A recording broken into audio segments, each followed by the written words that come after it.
ఫైనల్‌గా నేనైతే ఫ్లైట్ ఎక్కే టైం వచ్చేసింది. So, gate దగ్గరికొచ్చేసాను. గేట్ దగ్గరికి రాగానే అక్కడ బస్‌లో ఫ్లైట్ దగ్గరికి తీసుకొచ్చేస్తారు. ఫ్లైట్ ముందు ఒక ఫోటో దిగేసాము. అసలు పైనుంచి చూస్తుంటే వ్యూ ఎంత బావుందంటే మార్నింగ్ టైం వల్ల అనుకుంటా కొంచెం డిఫరెంట్‌గా స్కై అంతా బాగా కనపడుతుంది. సో, కాశీకైతే వచ్చేసాము. ఇక్కడ ఎయిర్‌పోర్ట్ ఎంత పీస్‌ఫుల్‌గా ఉందంటే అసలు మేము దిగిన ఫ్లైట్ జనాలు తప్పితే ఎవ్వరూ లేరు అసలు.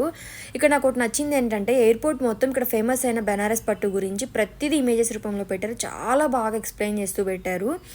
అండ్ రూమ్‌కెళ్ళగానే ఫ్రెష్ అయిపోయి ఫస్ట్ సాక్షి గణపతిని దర్శనం చేసుకున్నాము. తర్వాత గంగా హారతి ఇచ్చే టైం. సో, ఇక్కడ మేము గంగా హారతి దగ్గరికి వెళ్తున్నాము. మేము లేట్‌గా వెళ్ళడం వల్ల చాలా మంది జనాలు ఉండడం వల్ల మాకు దర్శనం మంచిగా అవ్వలేదు. సో, గంగా నదిలో దీపం అన్నా వెలిగిద్దామని చెప్పేసి బోట్‌లో వెళ్ళేసి ఇట్లా దీపం వెలిగిచ్చేసాము. తర్వాత ఇంకా టైం ఉండడం వల్ల మేము కాలభైరవ టెంపుల్కి అయితే వెళ్తున్నాము. ఇక్కడ కాలభైరవ టెంపుల్కి వచ్చేటప్పటికి ఇది హారతి టైం అవ్వడం వల్ల ఫుల్ రష్ ఉండింది.